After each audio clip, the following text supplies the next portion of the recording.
திருக்குறள் சிந்தனை. உள்ளத்தில் இருக்கும் மிகுதியான செருக்கால் அல்லல்கள் செய்தபோதும் நல்லோர் தமது தகுதியான பொறுமையால் அவர்களை வென்று விடுவார்.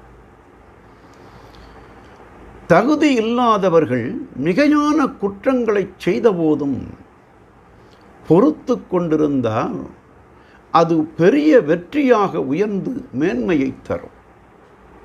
தகாதவர்களுடைய பிழைகளை குற்றங்களை பொறுத்து அருள்பவர்கள் மிகப்பெரிய தகுதியாளனாக உயர்ந்து எங்கும் பெருமை பெறுவார்கள்.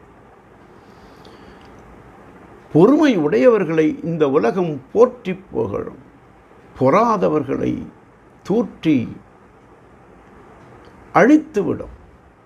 ஆகவே வெற்றியும் மேன்மையும் வேண்டினால் பிறர் செய்யும் பிழைகளையெல்லாம் பொறுத்து கொள்ள வேண்டும்.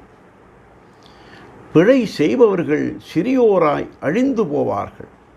பொறுமையாளர்கள் சீரும் சிறப்பும் பெற்று வாழ்வார்கள் என்று தெய்வப்புலவர் பொறையுடைமை அதிகாரத்தில் மிகுதியான் மிக்கவை செய்தாரை தாம் தம் தகுதியால் வென்றுவிடல் என்றார்.